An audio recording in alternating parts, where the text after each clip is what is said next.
하나님께서 천지 만물의 세상을 창조하시고 나서 내가 이렇게 세상을 창조하였으니 이제부터는 세상이 알아서 잘 돌아갈 것이다 라고 창조하신 세상을 그냥 내버려 두신 것이 아니었습니다.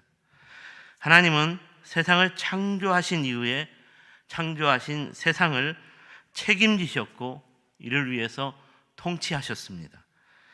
하나님께서 피조 세상을 통치하셨다는 것은 피조 세상이 하나님께서 창조하신 뜻에 어긋나는 죄를 범하면 그 죄에 대하여 심판하셨고, 피조 세상이 하나님께서 창조하신 뜻에 순종하는 삶을 살면 돌보아 주시고 지켜주시는 구원으로 인도해 주셨다는 말입니다.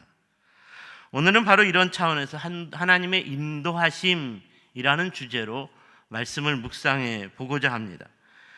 성경은 하나님의 인도하심을 아주 구체적으로 증거하고 있는 책입니다. 하나님께서 이 세상을 창조하셨을 뿐만 아니라 피조 세상을 향한 하나님의 통치로 인한 심판과 구원으로 하나님의 인도하심의 역사를 아주 구체적으로 증거해 주고 있다는 말입니다. 오늘 출애굽기도 이렇게 하나님의 인도하심을 기록한 책입니다. 하나님께서 고대 근동시대의 최고의 강대국이었던 애굽 나라에 10가지 재앙을 내리심으로 애굽왕 바로의 항복을 받아내셨고, 하나님을 찾는 이스라엘 백성들의 애굽의 노예의 삶에서 해방시켜 주셨다는 것도 피조 세상을 향한 하나님의 책임 있는 통치로서 심판과 구원으로 인도하시는 하나님의 역사를 잘 증거해 주고 있습니다. 사랑하는 여러분, 저와 여러분이 하나님의 자녀라면 이 세상에서 하나님의 인도하심의 역사를 날마다 깨달을 수 있어야 합니다. 하나님의 인도하심이 우리의 삶 가운데 날마다 있다는 것을 고백할 수 있어야 합니다. 하나님께서는 세상을 창조하셨고 창조하신 세상을 무책임하게 그냥 내버려 두는 분이 아니라 끝까지 책임지시기 위해 통치하시는데, 악인은 심판하시고 또 하나님의 백성은 구원하심으로 인도하시는 분이십니다. 그러니까 이런 세상에서 창조주 하나님의 통치로 인한 심판, 창조주 하나님의 통치로 인한 구원 역사를 바로 알고 믿는 사람들만이 하나님의 인도하심을 받는 하나님의 자녀들이라는 것입니다. 하나님의 통치를 인정하지 않는다면, 하나님의 심판을 깨닫지 못한다면, 하나님의 구원하심을 깨닫지 못한다면 하나님의 인도하심을 알지 못하는 것이고, 이는 불신자인 것입니다. 오늘 본문이 소개하고 있는 애굽의 바로 왕과 그에 속한 백성들이 하나님의 인도하심을 알지 못했고 믿지 못하여 불신자들이었습니다. 애굽 왕 바로와 그의 백성들은 하나님의 인도하심을 전혀 깨닫지 못했습니다. 그러므로 애굽의 제약에 대한 10가지 재앙의 심판을 당하고 나서도 그것이 하나님의 심판이었다는 것을 깨닫지 못합니다. 10가지 재앙이 이스라엘 백성이 사는 고센 땅에는 내리지 않는 구원의 역사가 일어났음에도 이스라엘 백성들을 향한 하나님의 인도하심을 깨닫지 못했습니다.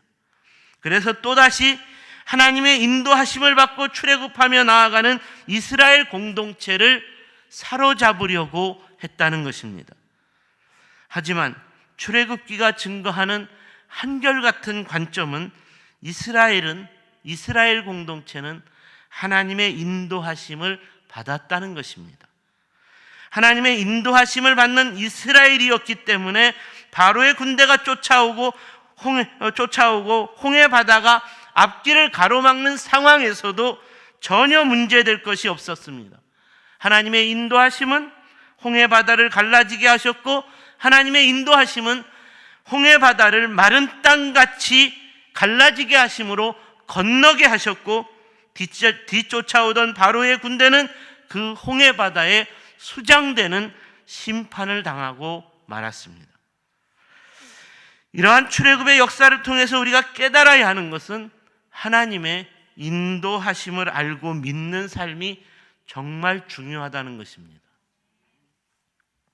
어떻습니까? 오늘 여러분의 삶은 하나님의 인도하심을 알고 믿는 삶입니까? 저는 출애굽기 말씀을 묵상하면서 우리들도 이스라엘 백성들처럼 오직 하나님의 인도하심을 알고 믿는 삶으로 애굽과 같은 세상에서 승리할 수 있어야 한다는 것입니다. 출애굽기는 처음부터 마지막까지 하나님의 인도하심을 기억하라는 도전을 주고 있습니다. 하나님의 자녀들이라면 항상 하나님의 인도하심을 잊지 말아야 한다. 어떻습니까? 오늘 여러분은 진정으로 하나님의 인도하심을 기억하며 살아가고 있습니까? 항상 하나님의 인도하심을 잊지 않고 살고 있느냐는 말입니다. 성도라면 항상 하나님의 인도하심을 잊지 않고 기대하며 구해야 합니다. 오늘은 이런 차원에서 하나님의 인도하심에 대한 교훈을 말씀을 통해 함께 묵상해 보고자 합니다. 그렇다면 성도인 우리가 살아야 하는 하나님의 인도하심은 구체적으로 어떤 삶일까요? 그 첫 번째로 하나님의 인도하심의 삶은 쉽고 편하고 빠른 길이 아닙니다. 이에 대한 교훈을 본문 17절을 보시면 좋겠습니다. 바로가 백성을 보낸 후에 블레셋 사람의 땅의 길은 가까울지라도 하나님이 그들을 그 길로 인도하지 아니하셨으니 이는 하나님이 말씀하시기를 이 백성이 전쟁을 하게 되면 마음을 돌이켜 애굽으로 돌아갈까 하였습니다. 오늘 본문은 하나님께서 이스라엘 백성들을 출애굽시키고 광야의 여정을 지나 가나안 땅으로 인도하시는데 그 길이 쉽고 편하고 빠른 길이 아닌 먼 길로 돌려서 돌아가는 길로 인도하셨다라는 말씀입니다. 고대 근동 시대에 애굽에서 가나안 땅으로 가는 길에는 두 가지의 빠른 길이 있었습니다. 두 가지의 빠른 길이 있었습니다. 하나는 해변으로 가는 길이었는데 이 길이 가장 빠르고 쉬운 길입니다. 이 길은 애굽에서 출발하면 지중 해변길을 따라가면 가나안 땅으로 바로 들어가는 길입니다. 이 해변길은 장정 걸음으로 30일 정도면 걸어서 도착할 수 있는 길이었습니다. 그리고 또 다른 빠른 길은 왕의 대로라는 길이었습니다. 왕의 대로는 애굽이나 가나안 땅에서 시나이 반도를 거쳐 지나가는 장사꾼들이나 왕의 사신들이 걸어 다녔던 무역로였습니다. 이 길은 장정걸음으로 5달 정도면 도착할 수 있었습니다.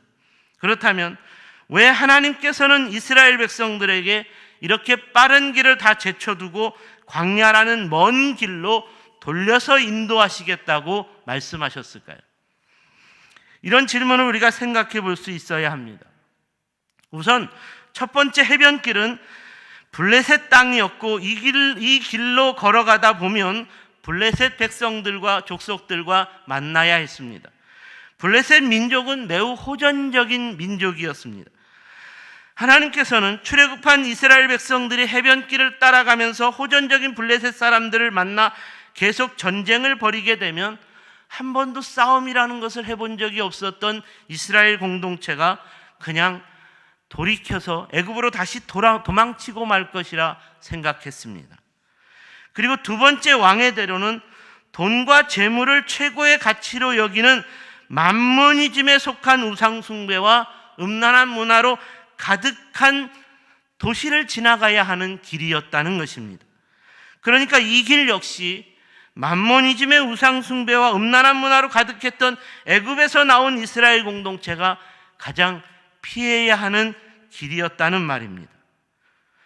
바로 이런 영적 차원에서 하나님의 인도하심의 삶은 쉬운 길, 편한 길, 빠른 길로 가야 하는 삶은 철저히 경계해야 한다는 도전을 주고 있습니다.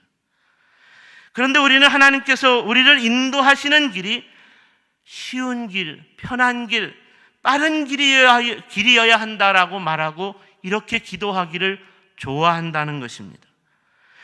이렇게 쉬운 길이 있는데, 이렇게 편한 길이 있는데, 이렇게 빠른 길이 있는데 왜 내가 이렇게 어려운 길, 이렇게 불편한 길, 이렇게 늦은 길을 가야 하느냐고 불평하고 원망합니다.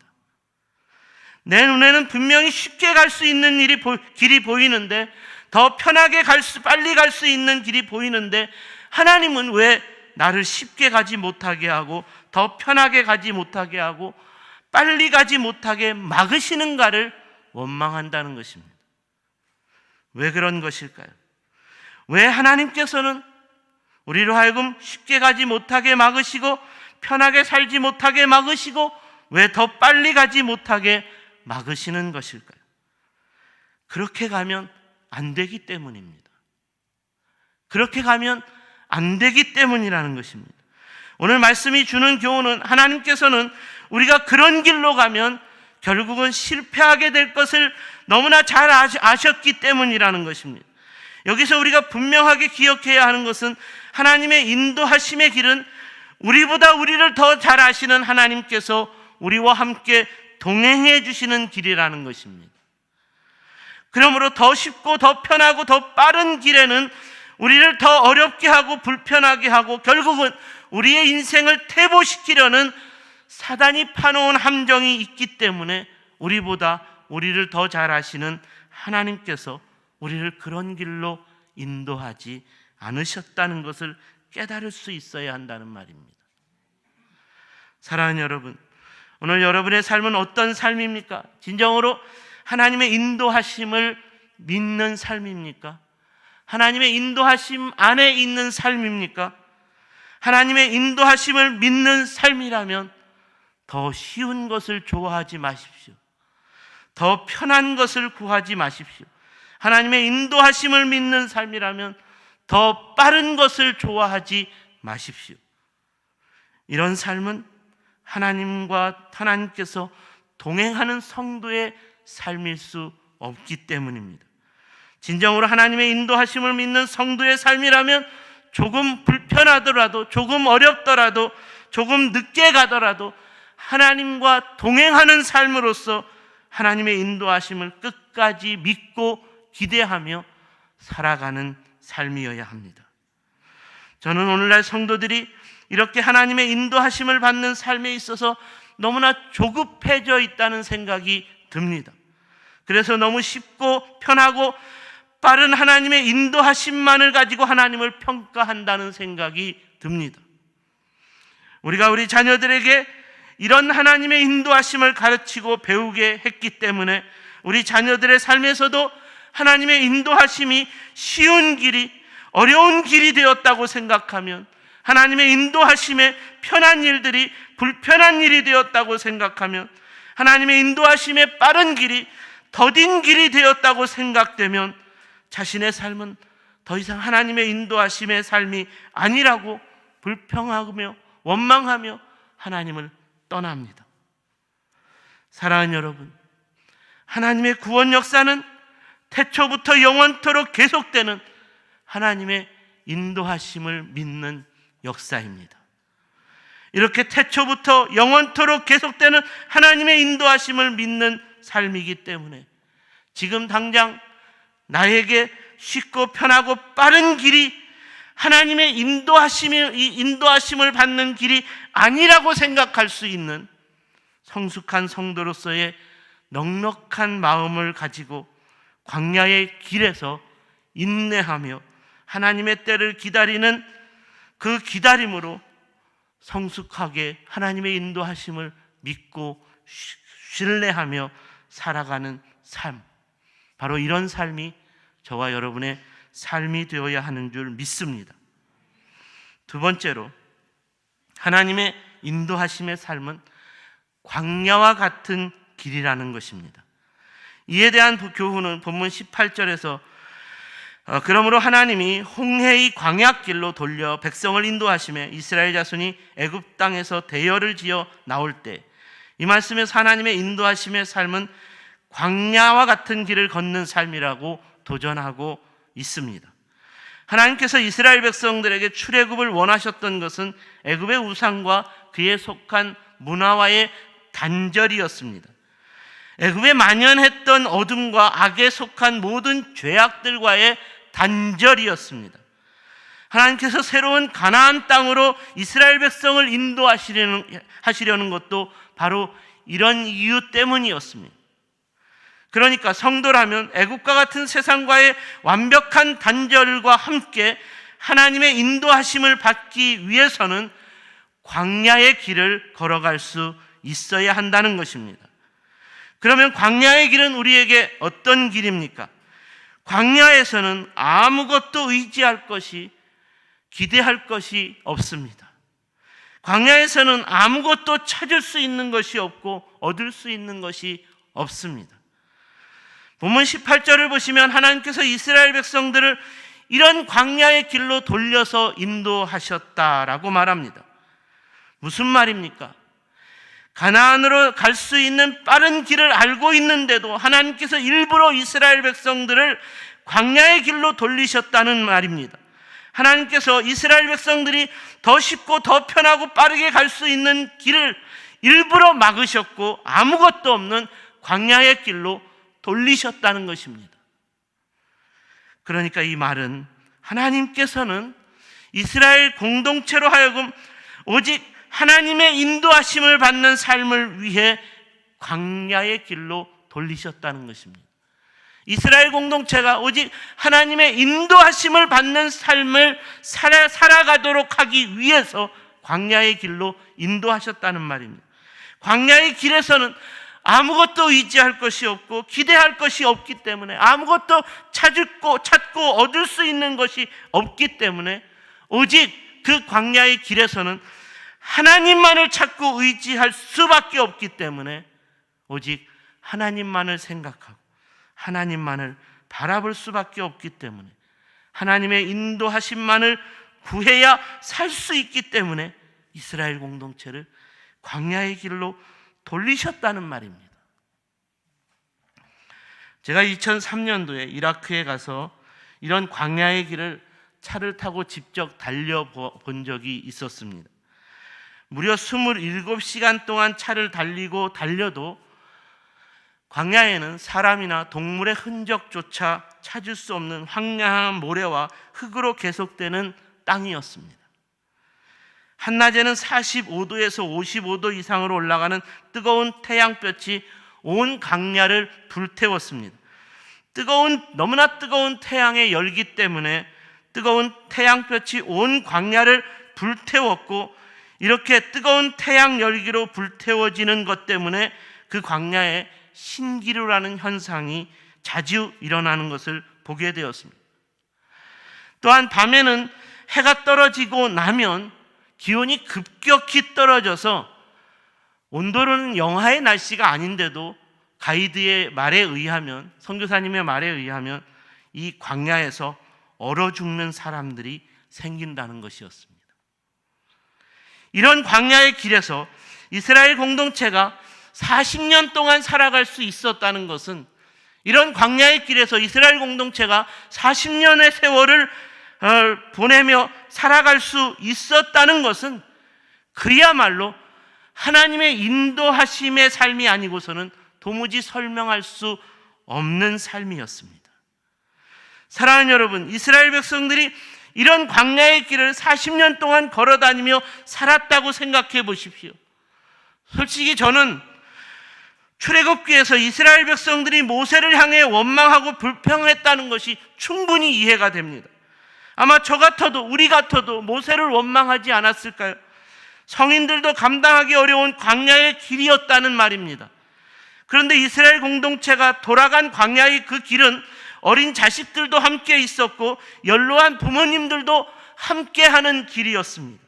이런 광야의 길을 40년이라는 세월 동안 걸어다니며 살아내야 했다면, 우리 같았어도 모세와 함께하는, 모세뿐만 아니라 모세의 지도부를 원망하고 불평하며 그들을 향해 손가락질했을 것이라는 생각이 든다는 말입니다. 바로 이런 차원에서 제가 말씀드리고 싶은 것은, 이런 광야의 길이었기 때문에 처음부터 마지막까지 광야를 살아가는 40년의 삶은 도무지 전적인 하나님의 인도하심의 삶이 아니었으면 도무지 살아낼 수 없는 삶이었다는 말입니다. 그래서 오늘 본문에서도 이 전적인 하나님의 인도하심으로 시작된 광야의 길이었다는 것을 말씀을 통해 분명하게 증거하고 있습니다. 하나님의 인도하심에 대하여 21절과 22절 말씀을 보시면 여호와께서 그들 앞에서 가시며 낮에는 구름 기둥으로 그들의 길을 인도하시고 밤에는 불 기둥을 그들에게 비추사 낮이나 밤이나 진행하게 하시니 낮에는 구름 기둥 밤에는 불 기둥이 백성 앞에서 떠나지 아니하니라. 이 말씀은 하나님께서 이스라엘 백성들의 광야의 길을 어떻게 인도해 주셨는가를 아주 구체적으로 증거해 주고 있습니다. 낮에는 구름 기둥으로 뜨거운 햇볕을 막아 주심으로 시원하게 보호해 주셨고 밤에는 불 기둥으로 차가운 기온을 막아 주셨다는 것입니다. 낮과 밤으로 하나님께서 보내주신 구름 기둥과 불 기둥으로 막아 주셨다는 것은 이스라엘 공동체의 모든 일상의 삶이 전적인 하나님의 인도하심 안에 있었다는 말입니다. 그러므로 이후에 계속되는 광야의 길 가운데 이런 하나님의 인도하심을 받는 이스라엘 백성들이 먹을 것에 대한 것도 하나님께서 하늘로부터 만나와 메추라기를 보내어 먹게 하셨다고 증거하고 있지 않습니까? 그리고 또한 이스라엘 공동체 가운데 마실 물이 없어 물을 찾을 때 그 황량한 광야에서 하나님의 인도하심은 모세로 하여금 반석을 치게 하셨고 그 반석 사이에서 마실 수 있는 물이 솟아나게 해주셨다고 증거하고 있지 않습니까? 그야말로 광야의 길은 모든 이스라엘 공동체가 전적인 하나님의 인도하심을 경험할 수 있는 삶이었다는 말입니다. 사랑하는 여러분, 오늘 여러분의 삶은 성도로서 어떤 삶입니까? 여러분의 삶도 무엇 하나 만족할 것이 없고 무엇 하나 부족할 것이 없고 풍족한 것이 없고 그저 매일매일 다람쥐 쳇바퀴 돌듯 돌고 돌아가야 하는 광야와 같은 인생이라고 생각되십니까? 그렇다면 그 인생으로 인하여 여러분의 삶 가운데 하나님의 전적인 인도하심이 있다는 것을 기대하십시오. 그렇다면 오늘부터 그런 여러분의 삶 가운데서 전적인 하나님의 인도하심이 약속되었다는 것을 기대하십시오. 전적인 하나님의 인도하심은 광야의 길에 있다고 했습니다. 광야의 길에서는 우리가 의지할 것이 전혀 없고 우리가 찾을 수 있는 것이 전혀 없기 때문에 오직 하나님의 인도하심 아니면 살 수 없기 때문에 오직 하나님의 인도하심만을 구하고 기대하기 때문에 하나님의 인도하심을 받는 삶을 살 수 있게 된다는 말입니다. 그렇습니다.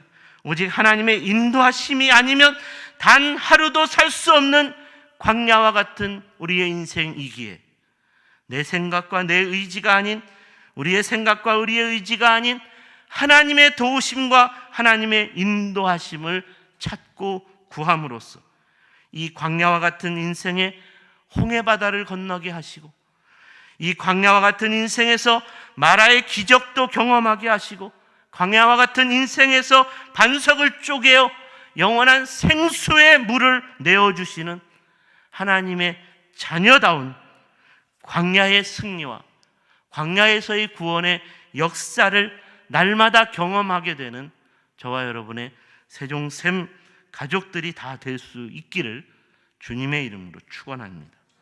기도하겠습니다.